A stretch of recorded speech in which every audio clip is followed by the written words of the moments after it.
La encuesta integrada de hogares del DANE para el trimestre móvil octubre-diciembre del 2020 midió, como es usual para dicho trimestre, la tasa de trabajo infantil para el país. La medición efectuada arrojó una disminución importante de la tasa de trabajo infantil, la cual pasó del 5,4 en 2019 a 4,9 en 2020. Estas cifras del DANE suponemos que fueron entre 2019 y 2020 y una disminución en la participación en el mercado laboral de 63.000 individuos entre 5 y 17 años, al pasar de 586.000 en 2019 a 523.000 en 2020. Además de esto, se destacan a nivel nacional algunos aspectos puntuales. Por ejemplo, del 100% de individuos en el trimestre, el 46,3% se ubican en zonas urbanas y el 53,7% en zonas rurales. Del 100% de individuos, el 69% eran hombres y el 31% mujeres. Esto quiere decir que la tasa de trabajo infantil para hombres para 2020 era de 6,3% y para mujeres del 3,2%. Saludamos al director general del DANE, el doctor Juan Daniel Oviedo. Muy buenos días, doctor Oviedo. Muy buenos días, un saludo muy especial para toda la audiencia de Ecos del Conveima y bueno, muy contento de estar acompañándolos para conversar sobre este asunto. Saludamos al columnista de Ecos Interactiva y Ecos del Conveima, el MPA, Eduardo Bejarano. Buenos días, doctor Eduardo, y vamos al grano. Usted que ha sugerido este tema para la mesa de trabajo de hoy, lo escucha y ve el doctor Oviedo. Estar una vez con Juan, es interesante este espacio que hemos tenido para hablar. En el caso, ya lo hemos hecho con él, analizando las cifras del DANE, especialmente para la ciudad, de temas como la pobreza, temas obviamente de informalidad, de desempleo, y bueno, ahora para analizar estas cifras que fueron reveladas la semana pasada por parte del DANE y que creo que son muy interesantes, especialmente para el caso de nuestra ciudad. ¿Por qué se bajó el trabajo infantil en Colombia, doctor Juan Daniel? Bueno, cuando nosotros queremos entender cuál es la dinámica, llamémosla estructural del trabajo infantil, pues es de esperarse que los compromisos que nosotros tenemos como país suscritos entre la OIT y dentro de la Agenda 2030, los Objetivos de Desarrollo Sostenible, pues buscan que poco a poco nosotros reduzcamos de forma drástica el trabajo infantil en la medida en que la población de 5 a 17 años, pues su mayor productividad está en el proceso de formación o en el proceso de aprendizaje de la educación básica primaria y secundaria y la atención a la primera infancia. Entonces, cuando nosotros queremos ver en particular qué sucede entre 2019 y 2020 con el comportamiento del trabajo infantil, pues debemos recordar que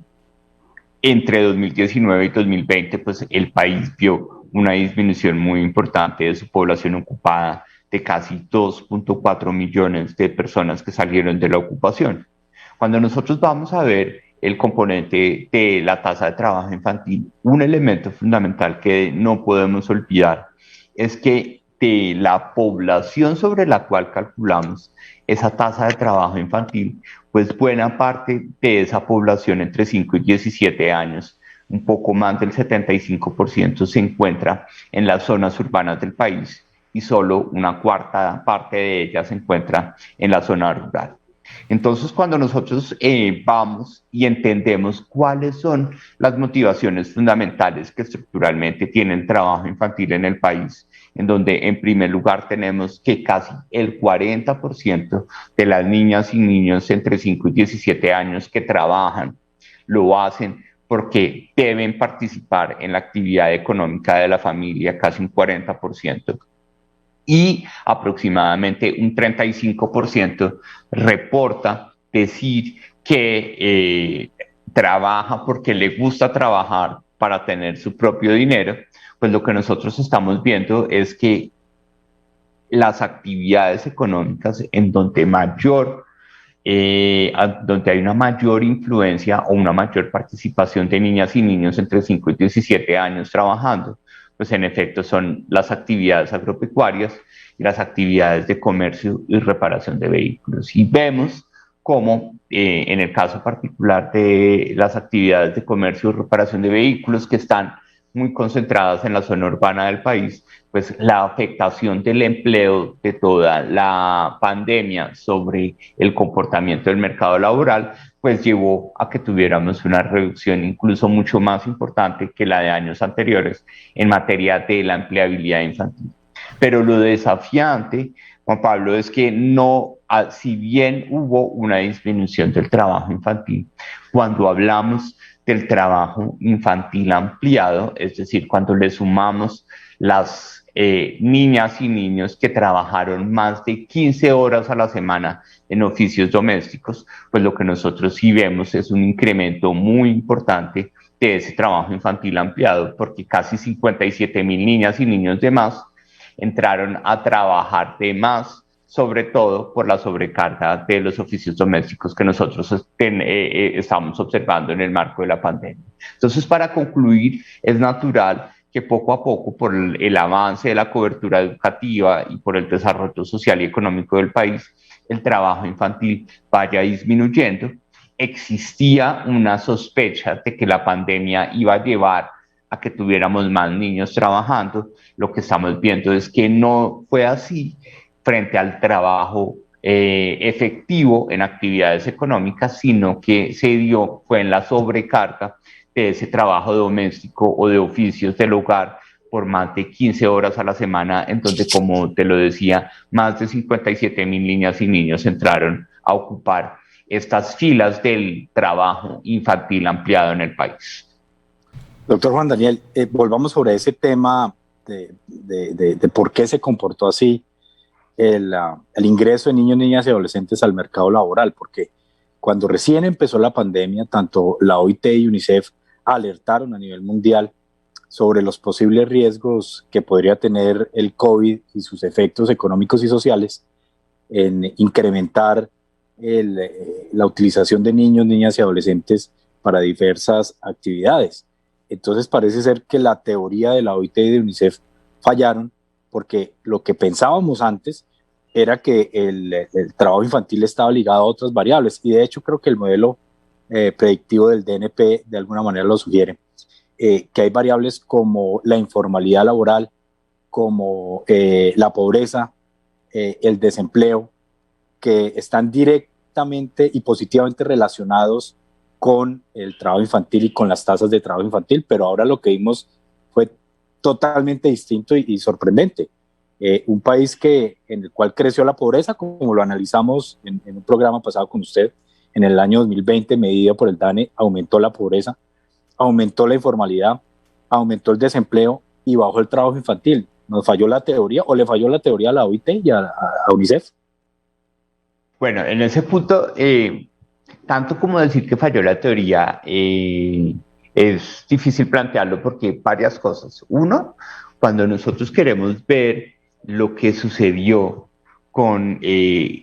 vamos a trabajo infantil, no trabajo infantil ampliado, cuando queremos ver el comportamiento de la cantidad de personas que salieron del trabajo infantil, recordemos que nosotros teníamos en 2019 casi 586,000 personas menores de 17 años trabajando, y pasamos a tener todavía 523,000, que es un número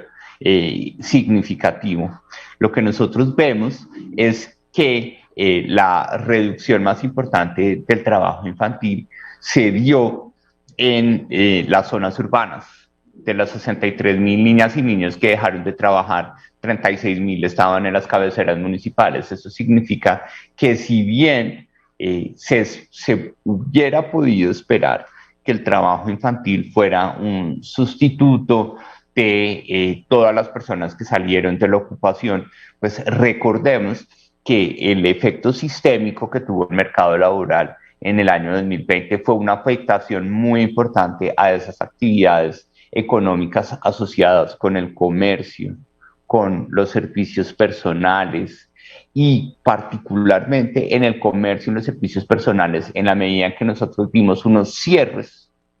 de la actividad económica, es decir, cierre de establecimientos por las medidas sanitarias de confinamiento o restricciones por pico y cédula o diferentes elementos, pues era natural que la demanda de todo tipo de trabajo que se genera en esas actividades disminuyera, y tal vez eso es lo que está detrás de que tengamos que el trabajo infantil no haya sido un colchón de reacción, llamémoslo así, frente a la situación crítica de la pandemia, a lo cual le debemos sumar el hecho de que hubo una importante actuación por parte del gobierno nacional y de los gobiernos locales con el diseño de mecanismos de transferencias no condicionadas, tipo ingreso solidario o las ayudas que se dieron en las principales ciudades del país, que tal vez pudo contener esa propensión a empezar a explotar o a trabajar a niñas y niños de menores de 17 años para proveer fuentes de ingreso para el hogar. Eso es lo que puede estar sucediendo, y creemos que por los perfiles de actividad económica en los cuales estamos viendo reducciones importantes del trabajo infantil, que como te lo mencionaba, fueron las actividades agropecuarias, las actividades de comercio y reparación de vehículos, puede estar detrás de este comportamiento el hecho de que primero hayamos tenido una afectación sobre actividades económicas que demandan muchísimo trabajo infantil y por consiguiente al estar cerradas no lo pudieron generar. Segundo, los mecanismos de transferencias no condicionadas de apoyo contingente a los hogares. Y tercero, pues el hecho de que sí los vimos trabajando de más, pero en oficios domésticos no remunerados como lavar la ropa, cocinar, estar pendiente de los hermanitos, vemos un incremento significativo de niñas y niños haciendo este tipo de trabajos domésticos en el marco de la pandemia. Doctor Juan Daniel, ¿tenemos datos oficiales estadísticos del Tolima en temas de trabajo infantil y de informalidad laboral? Claro, nosotros, por ejemplo, para la ciudad de Ibagué, nosotros vemos claramente, Juan Pablo, cuando queremos hacer el análisis de la informalidad, vemos que de toda la población ocupada que tiene Ibagué en el último trimestre, entre diciembre de 2020 y febrero del 2021, que corresponde a 198.000 personas ocupadas, frente a las 223.000 que teníamos en el año inmediatamente anterior, es decir, una contracción importante, y por eso Ibagué aparece como la tercera ciudad con mayor desempleo en el país, de 25.000 personas. Cuando queremos descomponer esas 25.000 personas o esos 25.000 puestos de trabajo que se perdieron como resultado de la pandemia en ese trimestre de diciembre-febrero, 7.000 sucedieron en la formalidad y 19.000 puestos de trabajo se destruyeron en la informalidad. Y es una informalidad que está afectando, o una destrucción de puestos de trabajo en la informalidad que está afectando de forma más significativa a las mujeres en Ibagué, y por eso el desempleo, por ejemplo, de las mujeres jóvenes en la ciudad de Ibagué se ubica en un 36.3%, con lo cual nosotros ya empezamos a entender qué puede estar pasando en materia de trabajo infantil, por ejemplo, en la ciudad de Ibagué. Cuando nosotros queremos ver qué está pasando en la ciudad de Ibagué en relación con el trabajo infantil, pues rápidamente vemos que después de tener unas tasas de trabajo infantil de 4.2 niñas y niños por cada 100 entre 5 y 17 años en 2018, tenemos unas reducciones importantes en 2019 al 2.2%, y en 2020 bien por debajo de la media de las 23 principales ciudades del país, con la cual se compara Ibagué, que es del 2.1% de la tasa de trabajo infantil. En Ibagué estamos encontrando una tasa de trabajo infantil del 1.4%. Sin embargo, cuando nosotros vamos a la tasa de trabajo infantil ampliado, es decir, esas niñas y niños entre 5 y 17 años que además de trabajar en alguna actividad económica, están dedicando más de 15 horas a la semana a oficios domésticos no remunerados, mientras que en el promedio comparable de Ibagué, que es el de las 23 principales ciudades del país, esa tasa de trabajo infantil ampliado era de 6.3%, para la ciudad de Ibagué es del 7.1%. Eso significa que si bien Ibagué está por debajo de la media de las 23 principales ciudades en trabajo infantil, cuando vamos al trabajo infantil ampliado, en el que seguramente hay un sesgo de género muy importante porque son las niñas. Recordemos que somos un país que cree que las mujeres son más eficientes haciendo oficio en el hogar que los hombres, un estereotipo cultural muy marcado, pues pueden ser las niñas las que están enfrentando esta discriminación, llamémoslo así, de ser forzadas a trabajar más de 15 horas a la semana en oficios domésticos no remunerados, aislándose del proceso educativo y generando barreras de acceso al mercado laboral para las mujeres en la ciudad de Ibagué. Entonces, en resumen, 1,4% el trabajo infantil en porcentaje en Ibagué y 7% el ampliado, ¿correcto? ¿O 7,1? Sí, 7.1. Eduardo, ¿cómo analiza usted este fenómeno? Y ya la última pregunta para el doctor Oviedo. Sí, pues es un fenómeno sorprendente y creo que entonces habría que señalar como conclusión también que la disminución del trabajo infantil en ciudades como Ibagué, que eran campeonas también en trabajo infantil hace 5, 6 o 7 años, ha sido consecuencia de cómo se está manifestando, cómo se está moviendo el mercado laboral, especialmente ahora en la pandemia, y no por las políticas públicas que estén desarrollando los mandatarios locales. Pero hay una pregunta que quisiera hacerle porque también me llama la atención. Cuando uno revisa esta encuesta del DANE, el anexo técnico, se indica, y creímos o creemos quienes hemos estado en los temas de trabajo infantil, que uno de los condicionantes o de los elementos que pueden favorecer el trabajo infantil es la no asistencia al sistema escolar por parte de niños, niñas y adolescentes, caso que sucedió durante la pandemia. Si miramos el trimestre móvil octubre-diciembre, que fue cuando se hizo esta encuesta de trabajo infantil del año pasado, lo que vemos es que la asistencia escolar comparada con el mismo trimestre móvil, pero del año 2019, cuando no había pandemia, pues prácticamente siguió igual. El país simplemente pasó de 9.790.000 niños, niñas y adolescentes en el sistema escolar en 2019 a 9.629.000, una pequeña diferencia de 161.000 individuos que salieron del sistema escolar. No entiendo muy bien si en ese trimestre móvil todavía habían restricciones de asistencia y el sistema escolar no estaba totalmente habilitado. ¿Por qué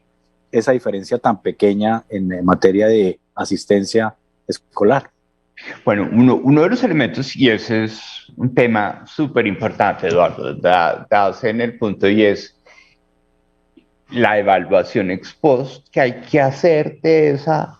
supuesta continuidad virtual del sistema educativo. Es decir, recordemos que el sistema de educación público y privado no cerró en el marco de la pandemia, sino que diseñó unas modalidades de trabajo asincrónico, de trabajo virtual, en donde no sabemos cuál fue la calidad de esas dinámicas de aprendizaje que se dieron. No sabemos efectivamente, por ejemplo, muchos hogares pudieron decir, sí, mi hijo o mi hija asiste porque todavía está matriculado a la sede educativa pública, pero si no tiene internet, pues no podía tener el avance de su trayectoria educativa o de su formación de competencias a la velocidad que lo podían tener otras niñas y niños, y de pronto se tenía que concentrar en leer unas fotocopias o en hacer unas tareas en papel. Entonces, precisamente, la hipótesis que nosotros tenemos desde el DANE es que el hecho de que haya habido una continuidad del sistema educativo en una modalidad asincrónica o en una modalidad virtual o en una modalidad a distancia, tal vez pudo reducir de forma significativa el tiempo que estaba protegido para el estudio de los niños cuando ellos se desplazaban físicamente a la sede educativa y volvían a su casa, y por consiguiente pudo haber empezado a demandar de ese tiempo en educación virtual o en educación asincrónica el trabajo para oficios domésticos no remunerados por parte de la población de 5 a 17 años, y por eso es que podemos ver que no necesariamente incrementa el trabajo infantil, pero sí incrementa el trabajo infantil ampliado, que tiene en cuenta más esa destinación de más de 15 horas a la semana por niñas y niños de 5 a 17 años a oficios domésticos no remunerados como planchar la ropa o lavar los platos. Entonces, creemos que este resultado ya está dando unas luces de lo que verdaderamente se está demostrando a partir de diferentes análisis, y es cómo va a haber un rezago en el proceso de aprendizaje por parte de los estudiantes en la medida en que tal vez la profundidad de adquisición de conocimientos en este año de trabajo en casa o de educación virtual, pues no va a tener la calidad suficiente para el avance significativo de las competencias de esos menores de edad. Eso puede ser lo que está sucediendo. Sin embargo, pues ya estamos empezando a hacer unos análisis de qué pudo haber estado detrás del hecho que tú resaltas de tener una práctica continuidad en la asistencia escolar de los niños de 5 a 17 años, pero un incremento de ese trabajo infantil ampliado. Doctor Juan Daniel Oviedo, director general del DANE, muchas gracias por estar con nosotros en Econoticias una vez más. Un gran abrazo. Bueno, un saludo muy especial a todos ustedes y siempre muy contentos de acompañarnos. Doctor Eduardo Bejarano, esta tarde tenemos junta directiva de la Cámara de Comercio y seguramente que vamos a hablar de la API, de los incentivos tributarios, de cómo poder desarrollar nuestra economía ibaguereña y que no haya ciertos sectores privilegiados. Así es, y seguramente tendrá que seguir siendo centro del debate el mercado laboral, que en Ibagué sigue mostrando cifras de deterioro importantes, y esperemos que salgan las próximas cifras del DANE, no de mercado laboral, que sabemos que van a ser delicadas para Ibagué, sino de pobreza. Insistamos en eso, Juan Pablo, porque como lo hemos analizado aquí en Ecos del Conveima, el tema de la pobreza monetaria especialmente viene creciendo en la ciudad de Ibagué y es una amenaza silenciosa que puede acarrear efectos sociales bien delicados en el presente y para el futuro de nuestra ciudad.